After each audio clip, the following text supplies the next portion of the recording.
บายดีน้องล่ะสบายดีโดยแนะนำสื่อในดูน้องสบายดีสื่อพอนลาอายุ19 ปี9 ปีน้องเคยมีครอบครัวบ่น้องล่ะบ่ยังบ่เคยบ่เคยเนาะแม่มาเปิดใจในมื้อนี้เนาะน้องล่ะน้องนี่สิพร้อมสละโสดเลยบ่หรือว่าหาแค่คนโอบคนลมคันเบิ่งถือใจเบิ่งกันไปกะเรื่องอายุของเพิ่นเด้ซะเนาะอายุบ่ติอืม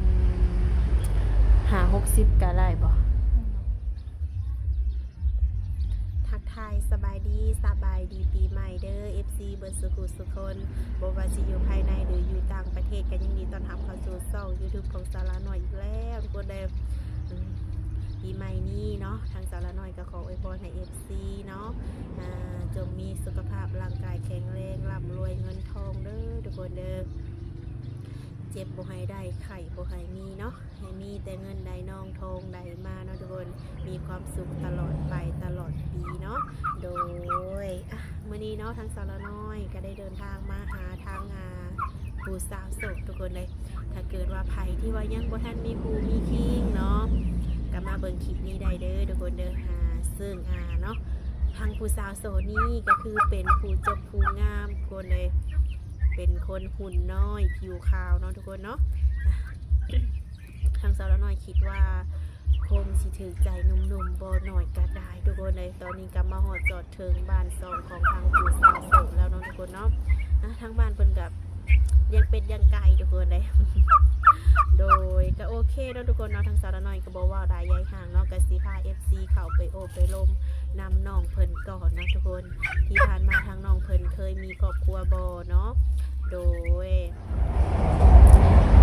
ยทุกคนเปิดภาพมาในมื้อนี้ก็อยู่กับทางผู้สาวโสดเนาะทุกคนเนาะผู้เจ้าผู้งามเลยแหละทุกคนมานี่เข้าไปทักทายทางน้องเพิ่นก่อนเนาะโดยสบายดีน้องล่ะสบายดีโดยสบายดีเนาะมาพบมาพอกันมันนี่ก็ถือว่าผู้เจ้าผู้งามแฮงก่อนอื่นแนะนำสื่อในดูเนาะสบายดีสื่อพอนลาอายุ19 ปีน้องพอลล่าอายุ19 ปีเนาะโอ้ย19 ปีแล้วทุกคนเลยอายุ19 ปีน้องเคยมีครอบครัวบ่น้องล่ะบ่ยังบ่เคยเนาะแม่ผู้บ่าวเลยเคยล้มบ่บัดนี้ผู้บ่าวก็บ่เคยล้มสิล้มเป็นอยู่บ่คิดว่าก็ยังบ่แน่ โดยคือทั้งน้องพอลล่านี่ก็เป็นผู้จบผู้งามนะน้องล่ะถ้าเกิดสิถามว่าโสดมาได้จังใดอะ เวลาแบบน้องไปหันไปหนีบ่มีผู้บ่าวแซวในบ่น้องล่ะมันก็มีอยู่แต่ก็บ่ค่อยสนใจส่วนใหญ่ผู้บ่าวแซวในรุ่นใดรุ่นเดียวกันแล้วมักอยู่บ่รุ่นเดียวกันนี่บ่ปานใดบ่มักโดยก็มีแซวอยู่เนาะแต่ว่าบ่ถึกใจว่าฉันซะเนาะเป็นโสดมาหล่นแล้วบัดนี้ก็ถือว่าหล่นเนาะเพราะว่าน้องยังบ่เคยสร้างครอบครัวเนาะแต่คือในกรณีที่ว่าทางน้องออกมาเปิดใจในมื้อนี้เนาะน้องละน้องนี่สิพร้อมสละโสดเลยบ่หรือว่าหาแค่คนโอบคนลมคันเบิ่งถือใจเบิ่งกันไปกะสละโสดถ้าว่าถึกใจก็คือพร้อมสละโสดแม่นบ่แบบเรื่องอายุของเพิ่นได้ซะเนาะอายุบ่ติหา60ก็ได้บ่น้องโอเคบ่น้องล่ะโอเคมันเป็นผู้ใหญ่มักผู้บ่าวรุ่นใหญ่บ่ติว่าเพิ่นสิเฒ่าบ่คือแบบว่าเพิ่นรุ่นใหญ่เนาะน้องหลาเนาะเพิ่นก็ต้องเคยมีลูกมีเมียมาก่อนได้ซะเคยมีลูกมีเมียก็รับได้บ่โอ้บ่ติหยังเพิ่นเนาะน้องพอลล่าก็เป็นผู้งามนะน้องล่ะมีสเปคตายตัวบ่นี่สเปคบ่แนวใดก็ได้พอเพียงแต่เป็นผู้ใหญ่แนวใดก็ได้เนาะคือว่ามักผู้ใหญ่น้องล่ะ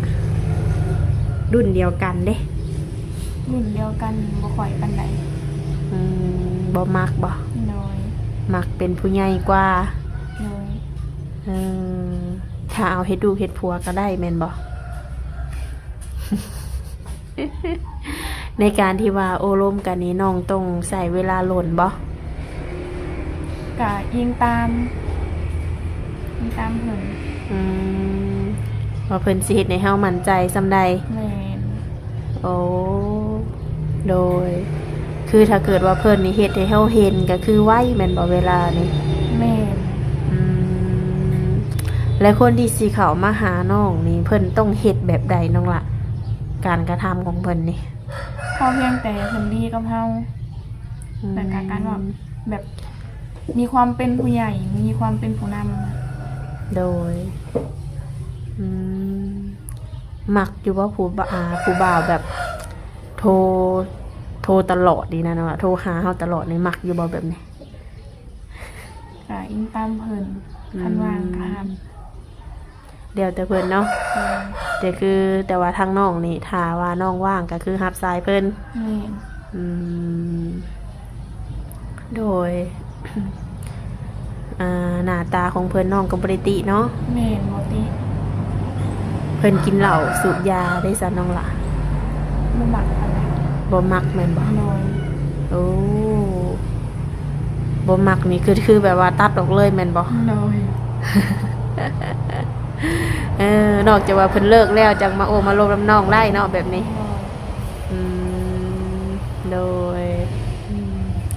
ถ้าในอนาคตน้องมีสามีนี่ไปอยู่น้ำได้บ่นี่ โดย ไปอยู่น้ำสามีได้เนาะ โดย ไปสั่งไปสาน้ำเพิ่นได้ แม่น โดย ปัจจุบันนี้ทั้งน้องเพิ่นหลายเฮ็ดเวียกเฮ็ดงานในสันน้องละ ยังบ่ได้เฮ็ดเวียกยังเฮียนอยู่ ยังเฮียนอยู่บ่ โดย โดยเฮียนฮอดใส่แล้วน้องละ โมโห ม .6 โดย กล้าว่าเฮียนให้จบม .7 พุ่นบ่ จบม .7 แล้วสิเฮียนต่ออยู่บ่น้องละ โมเพราะว่าเฮากับบ่มีทุนแน่ ต้องใส่ทุนหลายบ่ ใส่ทุนกระสูงพอสมควรอยู่ ก็คือทางแม่น้องเพิ่นได้เฮ็ดเวียกเฮ็ดงานในสายอาชีพของเพิ่นนี่ เป็นคล้ายเครื่อง ขายเครื่อง โดย ขายเครื่องทั่วไปนี่บ่ แม่น ก็มีแต่ว่าเฮียนฮอดม .7 แล้วก็ยาเนาะ โดย โอ้หลังจากจบม .7 แล้ววางแผนสิไปทางไหนอยู่บ่ หาเงิน คันคอ เอ้ยวางแผนหาเงินแม่นบ่เดี๋ยวค่ะวางแผนหาเงินเนาะคือแบบหาในบ้านบ่หรือว่าหานอกบ้านนี่น้องละ หาอัน เราบ้านนี่ก่อน แถวบ้านก่อนเนาะ โดย อืมเล่มน้องมีความฝันอยู่ปะ ความฝัน ความฝันของน้องนี่ ถ้าได้เงินแล้วอยากมาลงทุนในแม่ขายเครื่อง อืม อยากมาลงทุนตื่มอีก โดย เพราะว่าทุนเท่ากับโบราณเลย อืมอยากลงทุนให้แม่ขายเครื่องเนาะ โดย ทุกมื้อนี่ขายเครื่องมื้อหนึงได้เท่าไรซะน้องละ ได้บ่พอเท่าไรแบบได้พอได้กิน พอได้ใส่ได้จ่ายเนาะ โดย อืม ถ้าว่าเฮาเติมเครื่องเข้าห้านนี่นะต้องใส่ทุนประมาณเท่าใดน้องละ สูงอยู่ หอนว่า50,000นี่ อันนี้ก็จังหวัดจะได้ยินแม่ว่าก็สูงอยู่แต่ก็บ่ได้ถามราคาเพิ่น โอ้แต่ว่าจำนวนก็หลายอยู่เนาะ โดย ปัจจุบันนี้ทั้งเฒ่าแม่เพิ่นอายุจักปีแล้วน้องละ 36 ปี 36 ปี โดย โอ้แม่ยังหนุ่มอยู่นี่36 ปี ถ้าเกิดว่าน้องพอลล่ามีผู้บ่าวอายุ40 50 60แบบนี้ได้ซะน้องละทั้งแม่สิโอเคบ่ แม่บ่ว่าหยัง ตามใจลูก แม่ โดยคือว่าอะไรเนาะลูกมักไผกะ แม่ก็มักนำแม่นบ่ โดย โดย ปีใหม่แบบนี้ก็บ่ได้ไปไสบ่นี่ บ่ เป็นอะไรบ่อยากไปหรือว่าบ่มีหมู่ไป บ่อยากไปเนี่ยเพราะว่าเขาบ่เคยไปหลิ อืมมีแต่ว่าอยู่พักเฮียนนี่ก็อยู่ห้านขายเครื่อง อืมพักจักมื้อนี่น้องละ หักมือหนึ่ง อืมโดย อืม ผู้ว่าเว้าถึงเรื่องหนุ่มๆนะน้องหลานเนาะน้องมักผู้ชายใจร้อนใจเย็นจ้ะ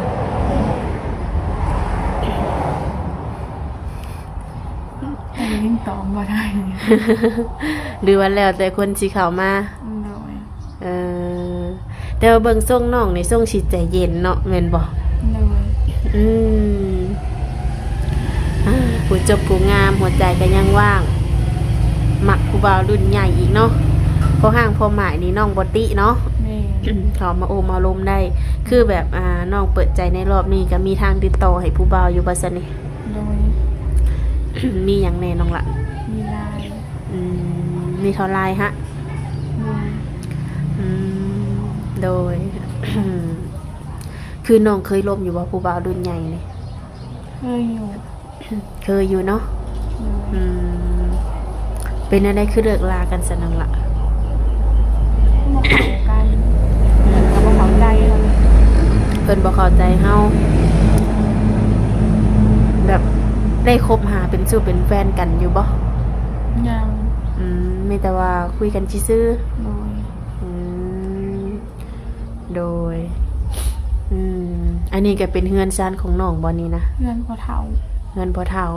โดย น้องมีเฮือนมีซานเป็นของตัวเองแล้ว ยัง อ๋อ แสดงว่าปัจจุบันนี้อาศัยอยู่กับพ่อเฒ่าแม่นบ่ แม่น อืมน้องพอลล่าก็มีอ้ายมีเอื้อยอยู่บ่น้องล่ะ บ่มีแต่น้องคนหนึง น้อง เป็นลูกสาวโกบ ลูกสาวกบ โดย น้องผู้หญิงผู้ชาย น้องผู้ชาย น้องผู้ชายเนาะ โดย โอ้แต่ว่าในอนาคตนี่น้องกับออกเงินออกซานได้เนาะ โดย อืม ปีใหม่นี่ถ้าผู้บ่าวอยากมาหาได้ซะนี่ มาได้ ยินดีต้อนรับบ่ แม่น เว้าบ่ได้ได้เนาะเผื่อเพิ่นอยากมาเบิ่งตัวจริงเด้ โดย ผู้บ่าวชวนไปเที่ยวได้กล้าไปอยู่บ่นี่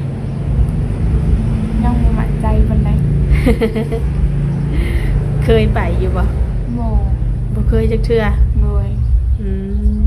จ้ะแสงไว้คันว่าเลิกเรียนมาก็อยู่แต่เฮือนแต่ซาน แม่ บ่ได้ไปทางไหนเลย โดย กลางค่ำกลางคืนมักไปดินไปเที่ยวอยู่บ่น้องละ บ่กลางคืนบ่ได้ไป แสงว่าน้องนี่เป็นคนที่แบบว่าบ่มักดินเนาะ โดย แล้วคนที่สิเข้ามาหาน้องนี่ถ้าเกิดว่าเพิ่นนี่มักดินมักเที่ยวได้ซะน้องละ ก็ให้เพิ่นมุดพรลงทาแบบถ้าเพิ่นอยากพบกับเฮาดี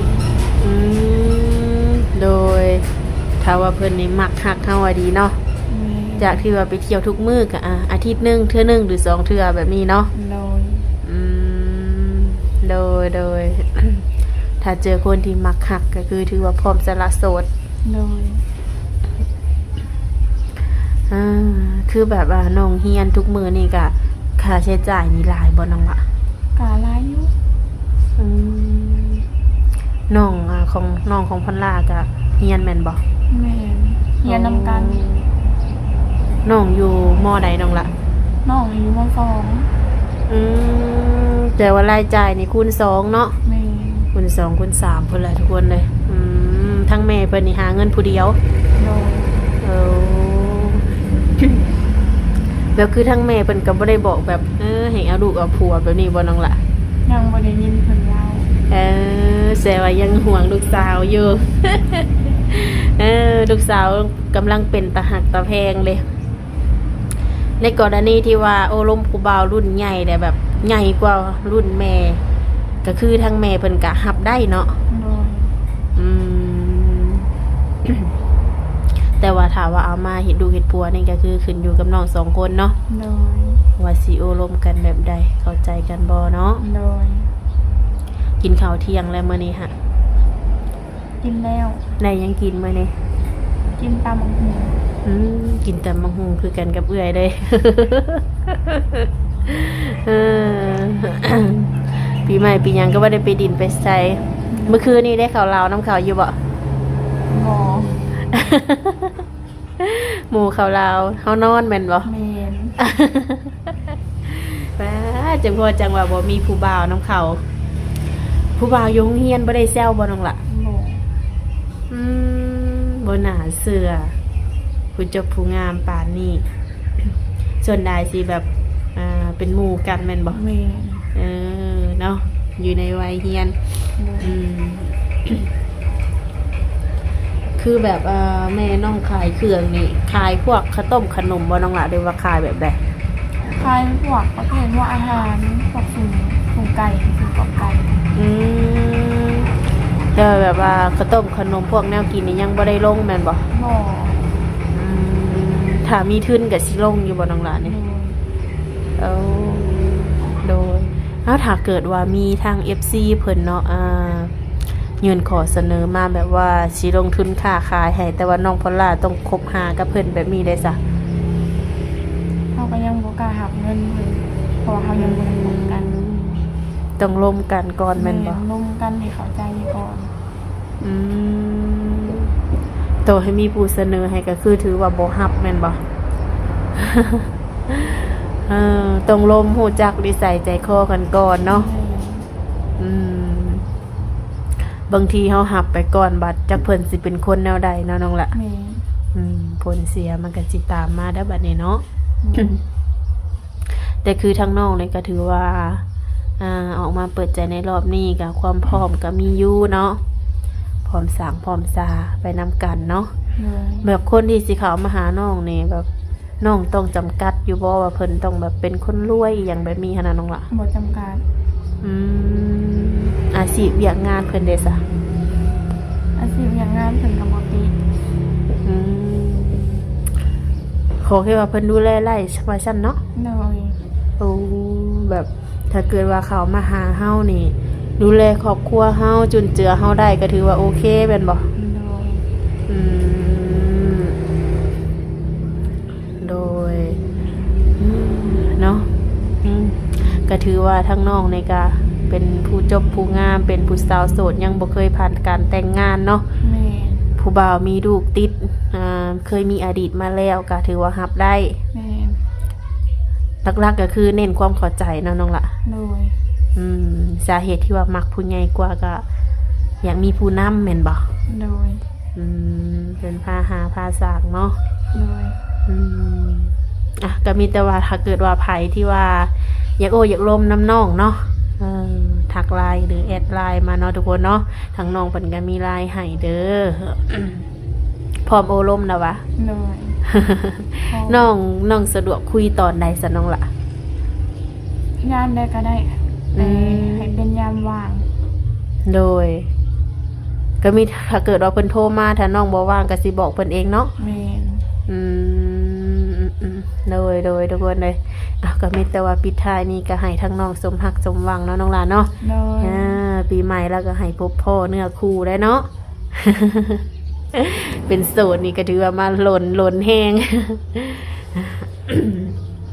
ปีใหม่นี่ก็มีแต่ว่าให้เนาะให้ทั้งน้องและแม่อยู่ดีมีแห้งเนาะน้องหลานเนาะ โดย มีสุขภาพร่างกายแข็งแรงเนาะร่ำรวยเงินทองอะไรเนาะ